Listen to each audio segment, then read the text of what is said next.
अस्सलामुअलैकुम, हाय and hello. आप लोग देख रहे हैं एंड स्पोर्ट्स पल्स। मुझे अनुजारा कहते हैं। आपको क्या कहते हैं बिल्कुल आप हमें बता सकते हैं by your comments. So message कीजिए, अपना फीडबैक दीजिए और बताइए आपको वीडियोस कैसी लग रही हैं और कोई आप चेंजिंग देखना चाहते हैं, कोई स्पेशल टॉपिक जिस पे आप चाहें कि उन्हें कवर किया जाए तो आप लोग बिल्कुल मुझे बता सकते हैं, उन पर हम बात करेंगे।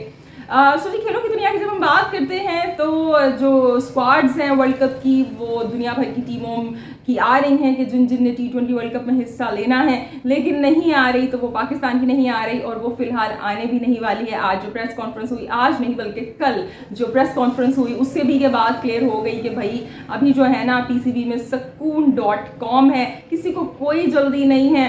अभी आयरलैंड से खेलेंगे, इंग्लैंड से खेलेंगे, उसके बाद सोचा जाएगा कि क्या स्क्वाड होगी, कि जैसे पता नहीं कोई नए नाम आ जाएंगे। भाई खिलाड़ी तो यही रहेंगे, लेकिन वही बात है, घिसी पिटी अप्रोच है, कोवर्ड और टिमिड अप्रोच है। जैसे कि मैंने इससे पहले जो सुबह वीडियो की थी उसमें भी आप लोगों से कहा था कि ये जो स्क्वाड नहीं आई है ये सबसे बड़ी एग्जाम्पल है कि पाकिस्तान की अप्रोच क्या है, और ये जो अप्रोच है खिलाड़ियों को और पाकिस्तान की टीम को आगे जाके बहुत ज़्यादा हॉन्ट करने वाली है।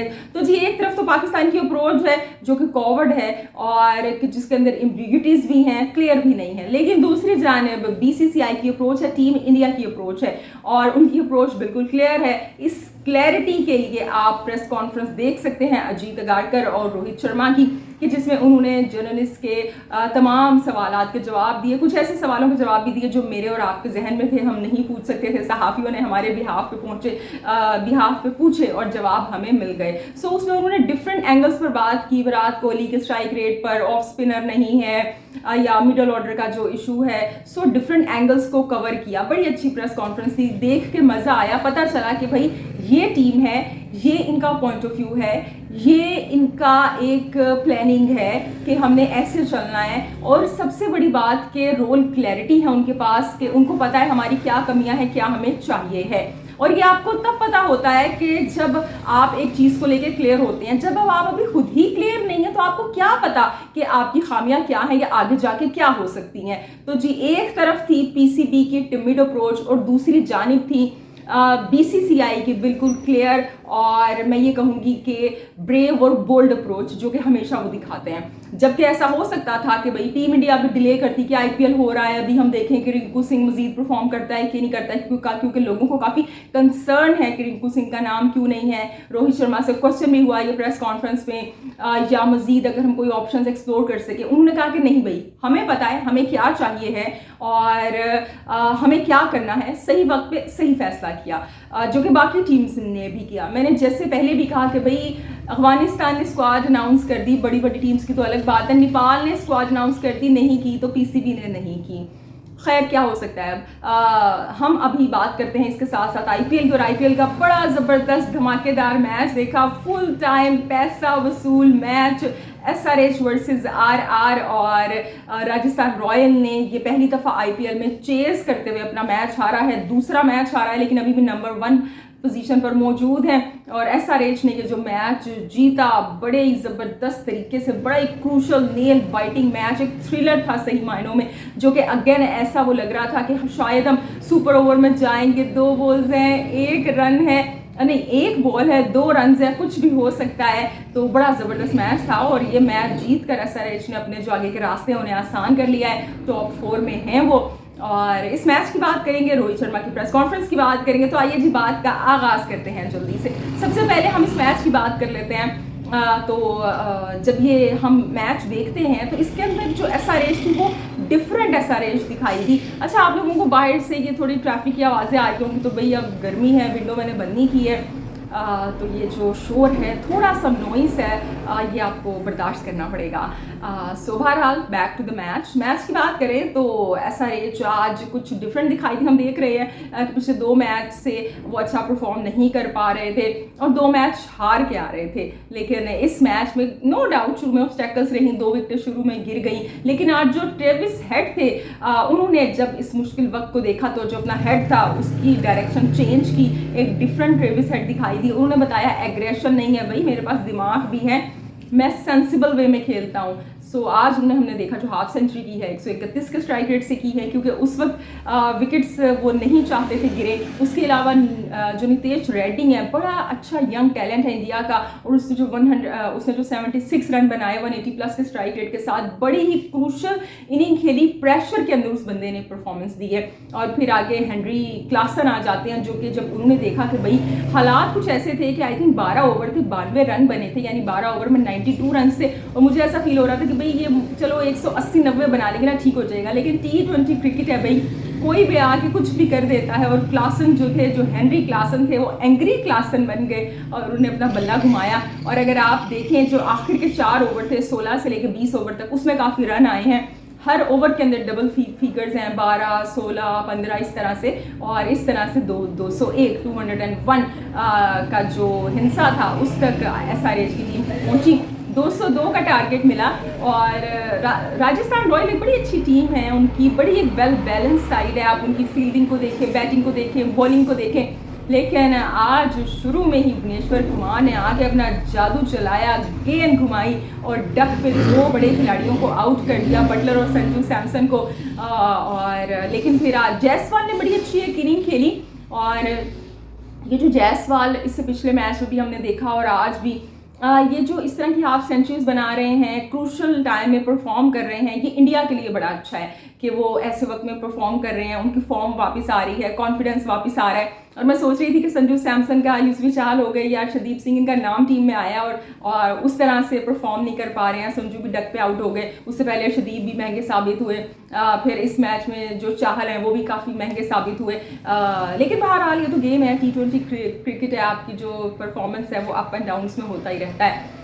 तो जनाब जायसवाल ने यहाँ पे बड़ा अच्छा खेला और पराग ने बड़ी अच्छी इनिंग खेली। सो इस सब से, इस IPL से इंडिया का जो यंग टैलेंट है, चाहे पराग हैं, चाहे ये नीतीश रेड्डी हैं, चाहे आशुतोष हैं, शशांक हैं या अभिषेक शर्मा हैं, ये जो नए नए नाम सामने आ रहे हैं ना, ये बड़े ज़बरदस्त है। अच्छा, जब ये राजस्थान रॉयल्स की टीम बैटिंग कर रही थी तो शुरू में तो मुश्किलात आई, उसके बाद जायसवाल का कैच भी एक ड्रॉप हुआ पैट कमिंस से। और मुझे हैरत थी कि पैट कमिंस जैसे एक जो बड़े क्या कहेंगे ना, घाघ जो एक क्रिकेटर है, उससे वो आसान सा कैच कैसे ड्रॉप हो गया। इस तरह की गेंद तो आके चिपक जाती है हाथ के अंदर, लेकिन बहरहाल उनसे वो ड्रॉप हो गया।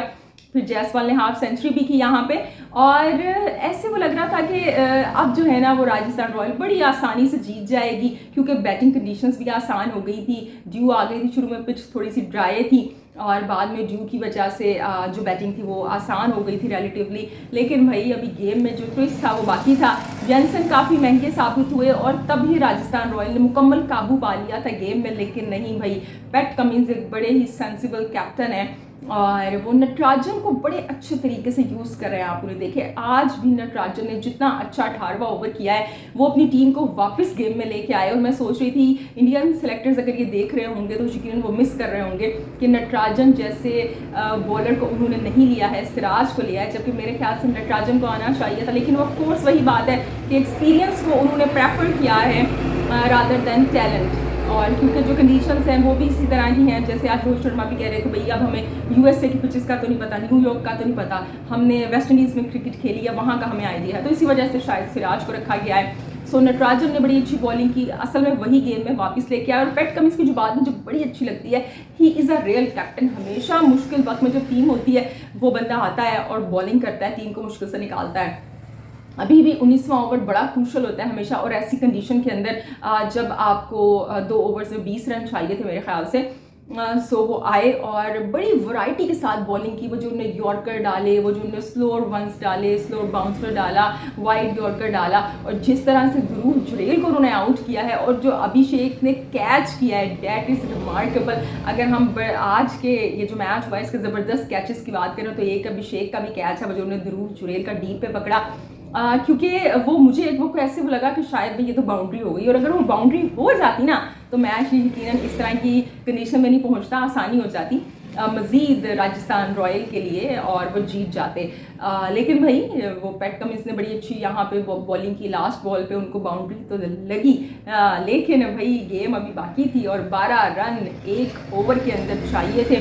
भुवनेश्वर कुमार, उन्होंने बड़ी अच्छी बॉलिंग का यहाँ पे मुजाहिरा किया और वो पहले फिर 3 बॉल्स पर 6 रन चाहिए, फिर मेरे ख्याल से 2 पे 4 और फिर एक बॉल के ऊपर 2 रन। तब ऐसा लगा कि भाई ये अब तो सुपर ओवर में हम देख सकते हैं, सुपर ओवर हम इंजॉय कर सकते हैं। अच्छा, अश्विन ने बड़ी सेंसिबल यहाँ पे रनिंग की है, रिमार्केबल रनिंग की है। वो जिस तरह से उन्होंने सिंगल्स को डबल में कन्वर्ट किया, कोई लूज शॉट खेलने की कोशिश नहीं की कि कहीं मैं आउट ना हो जाऊँ और मेरी वो जो बॉल है वो डॉट ना जाए, वो डेड ना हो जाए। सो इस वजह से उन्होंने बड़े सेंसिबल वे में यहाँ पे भागे हैं वो और बड़े सेंसिबल वे में खेले हैं। इसे कहते हैं एक्सपीरियंस जो होता है वो कहीं ना कहीं दिखाई देता है आपका। वो मुझे जावेद मियांदाद की याद दिला रहे थे कि भाई मैं सिंगल लूँगा, तुम ही शॉट लगाओ। रोहमन पॉवल सामने थे और ऐसे में इस प्रेशर के अंदर भुवनेश्वर कुमार ने जैसी बॉलिंग की है और आखिरी बॉल के ऊपर जब एक बॉल पे 2 रन चाहिए थे, चौका भी हो सकता था, कोई सिंगल बन जाता तो सुपर ओवर हो जाता, कुछ भी हो सकता था, छक्का हो सकता था, लेकिन ही टुक द विकेट और उन्होंने विकेट ली। और जनाब जो मैच था, ये जो बड़ा मजे का थ्रिलर मैच था, उससे एसआरएच ने जीत लिया और अब वो सुपर 4 में है भाई। अपनी जो पोजीशन है उसको स्ट्रॉन्ग बना लिया है। इस तरह की विक्ट्री जब आप हासिल करते हैं ना तो टीम में बड़ा कॉन्फिडेंस आ जाता है कि yes we can do it. तो ये मैच अगर आपने नहीं देखा तो ज़रूर इसकी हाइलाइट्स जाके देखिएगा, बड़ा ही ज़बरदस्त मैच था। सो जनाब रोहित शर्मा की प्रेस कॉन्फ्रेंस की बात करते हैं ना, आई नो बाहर से आप लोगों को हल्का फुल्का शोर आ रहा होगा, जैसे कि मैंने कहा कि गर्मी बढ़ी है तो इस वजह से विंडो मैंने ओपन रखी हुई है क्योंकि फ़ैन जो है वो ऑफ है, क्योंकि फिर वो डिस्टर्बेंस पैदा करता है। तो हमने कहा कि नहीं भी जो विंडो है इसको ओपन रखें, हवा का रास्ता रखें। और ये जो हवा का रास्ता है ना भाई, ये ज़िंदगी में बड़ा ज़रूरी होता है, हवा आती रहनी चाहिए है। और जो रोहित शर्मा और अजीत अगारकर की प्रेस कॉन्फ्रेंस है उससे भी ऐसी एक रिफ्रेशिंग हवा आई, एक रिफ्रेशिंग सा एहसास हुआ कि जो टीम्स कामयाब होती हैं, चाहे वो कोई टूर्नामेंट जीतें या ना जीतें, लेकिन उनकी जो प्लानिंग होती है ना वो नंबर 1 होती है। इससे पता चला कि आप लोग कितने क्लियर हैं, आप लोगों को पता है आपको क्या चाहिए है और आपको क्या करना है। बड़े मज़े के क्वेश्चंस हुए उनसे। अच्छा, जर्नलिस्ट को भी यहाँ पे क्रेडिट जाता है कि जो उनसे क्वेश्चन बड़े सही कर रहे थे। तो जो पाकिस्तान की पीसीबी की प्रेस कॉन्फ्रेंस थी उसमें जहाँ पे वो 4 लोग झक मार रहे थे ना, वो जर्नलिस्ट भी 1-2 को निकाल के बड़ी क्या कहेंगे ना, फजूल किस्म के क्वेश्चन कर रहे थे। एक ही क्वेश्चन आप रिपीट कर रहे हैं बार बार, भाई कोई ढंग का क्वेश्चन कर लें आप लोग, आपको अपॉर्चुनिटी मिली है इन लोगों से पूछने की तो कोई सही बात पूछ लें आप। खैर बहरहाल हर एक के अपने एजेंडाज होते हैं। तो रोहित शर्मा से उनकी कैप्टनसी को भी लेके सवाल हुआ। He said I am very okay, मैं कैप्टन हूँ या नहीं हूँ। इससे पहले उन्होंने कहा कि जब मैंने बहुत से ऐसे मैच खेले हैं जब मैं कैप्टन नहीं था, तो इट डजेंट मैटर। और इसके अलावा उन्होंने जो कोहली हैं उनके स्ट्राइक रेट को लेके कहा कि भी उनका स्ट्राइक रेट जो है वो मैटर नहीं करता, क्योंकि अगर वो अच्छा उन्होंने ये तो कहा कि मैटर नहीं करता, लेकिन उन्होंने साथ साथ ये भी कहा कि हमारे पास जो है वो पावर बैटिंग के अंदर मौजूद है, यानी उस चीज़ को एक्सेप्ट तो कर रहे हैं कि भाई कोहली स्लो खेल रहे हैं, लेकिन उन्होंने ये कहा कि वो जितना एक्सपीरियंस है उनके पास ये चीज़ मैटर नहीं करती है। और दूसरी बात ये कि हमारे पास दूसरी जानिब से बैटिंग में पावर है। अच्छा, एक जानिब जैसे कि मैंने आपको कहा था कि भाई ये जो आईपीएल है ना, ये आपकी टीम बनाने के अंदर बहुत अहम किरदार अदा करता है, कोई माने ना माने। एक तरफ रोहित शर्मा ने कहा कि भाई आईपीएल का कोई किरदार नहीं है, ये इस तरह की गेम होती है कि कोई भी आके इसमें सेंचुरी बना देता है, कोई भी आके अच्छी परफॉर्मेंस दे देता है। सो आईपीएल का कोई इतना किरदार नहीं है। हमें पता था हमारी क्या ऑप्शंस हैं, सिर्फ 1-2 पोजीशंस थी, बाकी सारी ऑप्शंस हमें हमारी पता थी कि हमने कौन सा प्लेयर पिक करना है। और फिर वो दूसरी जानिब फ़ौरन से कहते हैं कि जो शिवम दुबे हैं, फिर उन्होंने कहा कि जो मिडल ऑर्डर है उसका हमें था कि हमें एक फिनिशर चाहिए है, मिडल ऑर्डर के अंदर पावर हिटर चाहिए है। तो जैसी परफॉर्मेंस आईपीएल में शिवम दुबे दे रहे हैं तो हमने उन्हें रखा है, यानी भाई आईपीएल तो मैटर करती है। फिर उन्होंने बॉलिंग को लेके कहा कि एक क्वेश्चन को लेके कि शिवम दुबे जो है वो बॉलिंग अभी तक उन्होंने आईपीएल में नहीं की है, लेकिन हमें ज़रूरत पड़ेगी तो हम उनसे बॉलिंग करवाएंगे। तो मेरे ख्याल से मैं ये सोच रही थी खुद भी कि सीएसके को यहाँ पे सोचना चाहिए है कि शिवम दुबे से कुछ ना कुछ बॉलिंग करवाएं। अगर वो 1 ओवर करवा लेंगे एक मैच में तो कोई फ़र्क नहीं पड़ता, ख़ास तौर पे अब जब वो इंडियन साइड से पिक हो गए हैं तो अब तो उनको ज़रूर सीएसके को बॉलिंग करवानी चाहिए यहाँ पे, क्योंकि अल्टीमेटली तो आपका गोल आपके मुल्क की क्रिकेट को ही आगे बढ़ाना है। तो ज़रूर उनसे बॉलिंग करवानी चाहिए ताकि वो फॉर्म में वापस आएँ, 1-2 विकेटें लेंगे तो कॉन्फिडेंस भी मज़ीद अच्छा होगा उनका एज ए बॉलर। सो ये उन्होंने बातें की।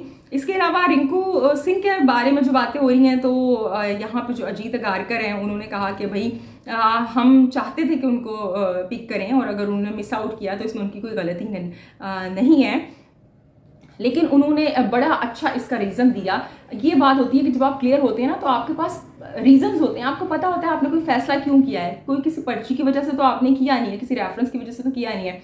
तो ही सेड कि हम ये चाह रहे हैं कि हमारे पास ऑलराउंडर्स हों। तो हमने जो बॉलर्स पिक किए हैं वो ज़्यादातर ऑलराउंडर्स हैं। जैसे कि आप देखें तो शिवम दुबे हो गए, या हार्दिक पांड्या हैं, या अक्षर पटेल हैं, या जडेजा हैं, ये सारे ऑलराउंडर हैं। तो उन्होंने कहा कि हमारे पास जो 2 विकेट कीपर हैं वो संजू और पंत, वो पहले ही प्रॉपर बैटर हैं। तो ऐसे में हम एक और बैटर को बिठा के क्या करते, तो हमने कहा क्यों ना एक बॉलिंग का ऑप्शन ले लिया जाए यहाँ पे। तो इस वजह से रिंकू सिंह मेन टीम में नहीं है, उनको रिजर्व में रखा है, जो कि मेरे ख्याल से बिल्कुल सही फैसला किया है यहाँ पे इंडिया ने। और इसके अलावा भी उनसे पूछा गया कि क्या आपका कॉम्बिनेशन होगा, तो उन्होंने कहा कि भाई मैं अभी से क्यों बताऊँगा, बिल्कुल सही कहा। वैसे 4 स्पिनर्स और 3 पेसर्स होंगे, बाकी वो कंडीशन जो भी होगी उसके हिसाब से फैसला करेंगे। तो बड़ी अच्छी प्रेस कॉन्फ्रेंस थी। जो सबसे अच्छी बात मुझे वो लगी कि इंडिया की टीम जब जो इंडिया की जानिब से ये कहा जाता है कि टेस्ट फॉर्मेट जो है वो हमारी प्रायोरिटी है, और जब वो कहते हैं तो वो ऐसा करते हुए भी दिखाई देते हैं। रोहित शर्मा ने भी आज किसी सवाल के जवाब में कहा कि जो बेसिकली टेस्ट फॉर्मेट है वो हमारी प्रायोरिटी है। बल्कि मेरे ख्याल से उनसे पूछा गया था कुछ, तो उन्होंने इस तरह से उसका जवाब दिया कि जब ओडीआई वर्ल्ड कप था तो हम ओडीआई खेल रहे थे, कुछ खिलाड़ी T20 नहीं खेल रहे थे। अब T20 वर्ल्ड कप है तो हम T20 खेल रहे हैं, ओडीआई बीच में नहीं खेले किसी ने। लेकिन हम सब की कोशिश होती है कि टेस्ट क्रिकेट खेलें, क्योंकि वो फॉर्मेट खेलना हमारी सबसे ज़्यादा प्रायोरिटी है। तो जब आपकी प्रायोरिटी लॉन्ग फॉर्मेट होता है तो इसी तरह की परफॉर्मेंसेज आती हैं। अभी भी अगर आप इंडिया की T20 टीम देखेंगे तो उसमें उनके जो 80% हैं वो ऐसे खिलाड़ी हैं जो उनके टेस्ट के खिलाड़ी हैं, चाहे सिराज हैं, या जब शामी थे तो वो भी टेस्ट खेलते हैं। इसके अलावा बुमराह हैं, कोहली और विराट खुद हैं। इसके अलावा आप यहाँ पे जायसवाल को देख लें, संजू सैमसन को देख लें, मतलब सारे वो खिलाड़ी हैं जो कि टेस्ट भी खेलते हैं उनके तकरीबन। अब हमारे यहाँ क्या मसला होता है, हमारे यहाँ तो आप टीम ही T20 की बेस के ऊपर, PSL की बेस पे आप टीम बना रहे हैं। अब इरफान न्याजी को कौन सा अकल का अंधा है जो कि अपने T20 वर्ल्ड कप के प्लान्स में रखा हुआ है, जबकि उनका तो डोमेस्टिक का भी बैकग्राउंड नहीं है इतना ज़्यादा। तो आप उनको कैसे बगैर ऐसे ही उठा के आप उनको अगर वो फ़र्ज़ करें वो आयरलैंड की सीरीज़ में, इंग्लैंड की सीरीज़ में अच्छा परफॉर्म कर जाएंगे, ये ऐसे पागल लोग हैं, ये ना उनको वर्ल्ड कप खिला देंगे, चाहे वो बंदा जाके वर्ल्ड कप में फेल हो जाए, और वो फेल होगा उसका करियर ख़त्म। कि जैसे फिर मोहम्मद हारिस के साथ कर रहे हैं, वो जैसे हैदर अली के साथ किया, और भी बेतहाशा मिसालें हैं। तो जो लोग डोमेस्टिक के बैकग्राउंड से आ रहे हैं उनको नहीं उठा रहे हैं, क्योंकि डर है ना, सादा फरहान को उठा लिया तो क्या होगा, परफॉर्म कर दिया। मोहम्मद हारिस भी अब खेल के एक्सपीरियंस हो रहे हैं, वो भी ओपनर हैं। एक और तलवार सर के ऊपर, असल में तो रिजवान उनको लेके आए थे अपने कॉन्टीजेंसी प्लान के ऊपर कि सरफराज ना आ जाए। अब सरफराज का पत्ता तो वैसे ही साफ हो गया है, तो उन्होंने कहा कि अब क्या मोहम्मद हारिस की तलवार को सर पे वो लटका के फिरे हम। इसी तरह अपने दोस्त वो हसन अली को लेके आए हुए हैं, वरना मोहम्मद वसीम जूनियर और आमिर जमाल जैसे ऑलराउंडर्स आपके पास मौजूद हैं। तो जब आप मेरिट पे फैसले नहीं करते हैं तो फिर आपके पास जवाब देने के लिए भी कुछ नहीं होता। तो फिर आप इसी तरह प्रेस कॉन्फ्रेंसिस में हंस भी रहे होते हैं, जोक्स भी सुना रहे होते हैं। वो वाइस कैप्टन का आज क्वेश्चन भी हुआ तो वो कहने लगे, बल्कि क्वेश्चन ही हुआ था उससे पहले खुद ही मोहम्मद यूसुफ ने कहा कि अभी आप वाइस कैप्टन का क्वेश्चन करेंगे तो मैं कहूँगा जाए, हमारा नहीं दिल करा जवाब वो देने का लाइटर नोट पे। और फिर कहते हैं जी हमने वो सोचा नहीं है। मतलब वो आप मजाक भी कर रहे हैं, इतने सीरियस पोजीशंस आपको मिली हुई हैं, इतनी सैलरीज आप ले रहे हैं, लेकिन कोई सीरियस ही नहीं है, पूरा सिस्टम ही सीरियस नहीं है पाकिस्तान में। अनफॉर्चुनेटली हमारा ऊपर से लेके नीचे तक सारे का सारा जो सिस्टम है वो रूटलेस है, खोखला सिस्टम है। तो बहरहाल जी ये प्रेस कॉन्फ्रेंस थी और बड़े अच्छे। और अब आते कि कोई गुस्सा यहाँ पे रोहित शर्मा ने या अजीत अगारकर के ने भी नहीं दिखाया, लेकिन समझदार लोग और समझदारी के साथ प्रेस कॉन्फ्रेंस कर रहे थे, जवाब दे रहे थे। ऐसा नहीं कि जो PCB की प्रेस कॉन्फ्रेंस थी कि हिपोक्रेटिक लोग बैठे हुए हैं या जोकर साहब ने बिठाए हुए हैं, वो मजाक कर रहे हैं, जवाब देना नहीं चाह रहे हैं, या जवाब पता ही नहीं है, सवाल रज़ाक से हो रहा है, वो माइक जो हैं वो सामने कर रहे हैं उसके मोहम्मद यूसुफ के कि भाई आप दें, पहले आपका सिलसिला चल रहा है यहाँ पे। तो जी बहरहाल हमारे तो यही रोने गाने, अफसोस होता है, अब क्या कर सकते हैं, अफसोस करने के अलावा और दुआ के अलावा हम कुछ भी नहीं कर सकते हैं। तो जी ये थी आज की वीडियो। बहरहाल अब जो मैच है, आज जो मैच है ना वो बड़ा ज़बरदस्त है, KKR versus Mumbai Indians. Mumbai Indians को केकेआर ने 12 साल हो गए उनके होम ग्राउंड पे नहीं हराया। तो ये जो 12 साल वाली जिंक्स है, अभी क्या टूट पाएगी या नहीं टूट पाएगी, ये पता चलेगा भाई अब इस मैच के बाद। सो इस मैच के बाद आपसे मुलाकात करेंगे। अपना ढेर सारा ख्याल रखिएगा, हंसते मुस्कुराते रहिएगा, क्योंकि आप मुस्कुराते हुए बहुत अच्छे लगते हैं, बिलीव मी। अल्लाह के बान।